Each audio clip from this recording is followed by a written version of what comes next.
Well, here we are, another Glen Powell movie, and I know, the fatigue is real for some of y'all, but at least he's making a killing doing his job. Yeah.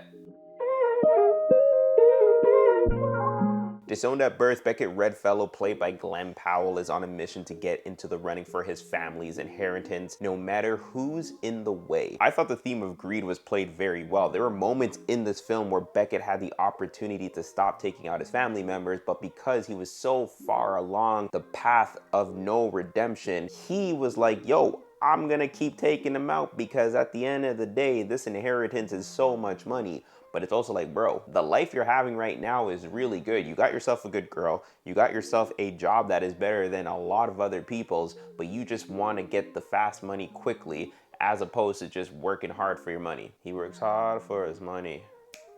So hard for his money. I also liked how greed was matched up with the idea of two angels sitting upon one person's shoulders, one being a guiding light of redemption and the other one being a dark shadow, and depending on which angel you follow will ultimately determine the path your life will follow. The two angels in question in this film being Margaret Qualley and Jessica Henwick. I thought the film was aesthetically pleasing. The cinematography really gave off 90s vibes, which is something that I really appreciated being a 90s kid myself. The acting for the most part wasn't bad. There wasn't any moment in the film where I was like, whoa, I did not like that piece of acting, or any moment in the film where I was like, oh, I really enjoyed that piece of acting. It was kind of just like, it was good. It was okay. Casting wise, I was okay with it. I know that people have Glen Powell fatigue, but for me personally, I was okay with him being in the film. He was okay.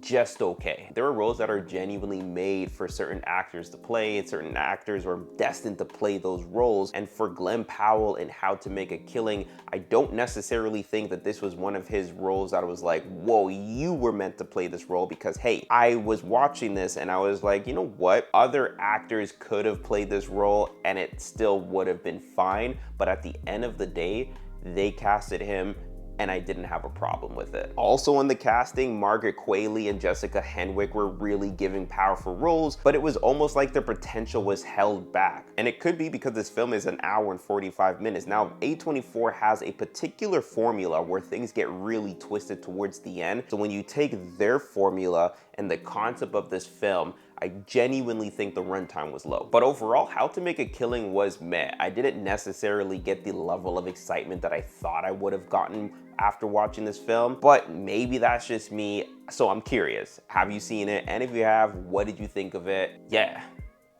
that's about it.